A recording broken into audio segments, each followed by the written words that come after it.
വരാൻ പോകുന്ന Toyota Altis, അതുപോലെ തന്നെ ലിവ, എറ്റിയോസ് ഒക്കെ ഡീസൽ വാഹനങ്ങളുടെ ഇഞ്ചക്ടർ നോസിലിൻ്റെ കാലിബ്രേഷൻ എങ്ങനെയുണ്ടെന്ന് നമുക്ക് നോക്കാം. നമ്മളിത് മൈലേജ് കുറയുന്ന വണ്ടികൾ എങ്ങനെയാണ് അത് സംഭവിക്കുന്നത് അതിനെക്കുറിച്ച് നമുക്കൊന്ന് സ്കാൻ ചെയ്ത് നോക്കാം. ആ സ്കാനിങ്ങിൻ്റെ റൂട്ടിലേക്ക് നമുക്കൊന്ന് പോയി നോക്കാം. ഇതിൻ്റെ നോസിലിൽ എത്രത്തോളം വ്യത്യാസങ്ങളുണ്ട്, കറക്റ്റാണോ അല്ലേ എന്നുള്ളത്. നമ്മൾ മുന്നേ ഒരു ബീറ്റ് ഡീസലിൻ്റെ നമ്മൾ ചെയ്തിട്ടുണ്ടായിരുന്നു, TCDI വാഹനത്തിൻ്റെ. അതിന് വ്യത്യാസം ഉണ്ടായിരുന്നു. അതുപോലെ നമുക്ക് ടൊയോട്ടയുടെ വണ്ടികളുടെ നമ്മളെ അടുത്തുള്ള ഒരു ടൊയോട്ട ഡീസൽ ആൾട്ടിസിൻ്റെ അതിൻ്റെ ഇഞ്ചക്ടർ നോസിലേക്കും അതിൻ്റെ സിലിണ്ടർ ബാലൻസിലേക്കും നമുക്കൊന്ന് പോയി നോക്കാം. അതിൽ വ്യത്യാസം ഉണ്ടോ നമുക്കൊന്ന് നോക്കാം. ടൊയോട്ട സ്റ്റാർട്ട് ചെയ്തിട്ടുണ്ട്. അപ്പോൾ അതിൽ നമുക്ക് വീണ്ടും നമ്മൾ ബീറ്റിൽ ചെയ്ത പോലെ തന്നെ നമ്മൾ ഡാറ്റ സ്ട്രീമിലേക്കൊന്ന് കയറി നോക്കാം. അപ്പോൾ ഇതിൽ ഇങ്ങനെ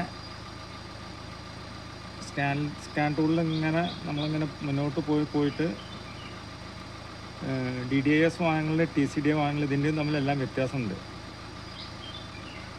ഇമ്മൊബിലൈസർ, ഇനീഷ്യൽ വോൾട്ടേജ് ഇൻടേക്ക്, ഈ ഇഞ്ചക്ഷൻ ഫീഡ്ബാക്ക് എന്ന് പറഞ്ഞ യൂണിറ്റിൽ കയറിയിട്ട് ഫീഡ്ബാക്ക് ഒന്നാമത്തെ സിലിണ്ടർ, രണ്ടാമത്തെ സിലിണ്ടർ, മൂന്നാമത്തെ സിലിണ്ടർ, നാല് സിലിണ്ടറിൽ ഇഞ്ചക്ട് ചെയ്യുന്നതിലേക്ക് നമ്മൾ ടിക്ക് ചെയ്തിട്ടുണ്ട്. ശേഷം നമ്മൾ ഓക്കെ അടിക്കുക. ആണോ, ഇതിലിപ്പോൾ 4 എണ്ണത്തിൽ കണ്ട ഇതെല്ലാം വളരെ കറക്റ്റായിട്ടാണ് അടിക്കുക. 1, 2, 3, 4 ഇത് പറഞ്ഞുള്ള ലിമിറ്റ് ഇതിനകത്ത് കറക്റ്റായിട്ട് അവർ ചെയ്തിട്ടുണ്ട്. അപ്പോൾ ഈ വണ്ടിക്ക് യാതൊരു കുഴപ്പമില്ല.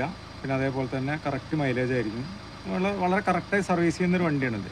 എല്ലാം എയർ ഫിൽറ്റർ ആണെങ്കിലും ഡീസൽ ഫിൽറ്റർ ആണെങ്കിലും ഓയിൽ ഫിൽറ്റർ ആണെങ്കിലും എൻജിൻ ഓയിൽ ആണെന്നുള്ള എല്ലാം പക്കയായിട്ട് ചെയ്യുന്നൊരു വണ്ടിയാണിത്.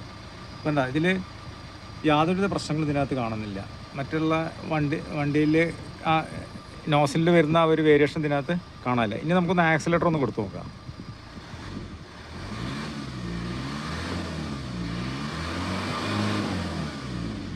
എന്താ ഇതിൽ ആ പറയുന്ന ലിമിറ്റ് തന്നെ ഇതിനകത്ത് വരുന്നുള്ളൂ.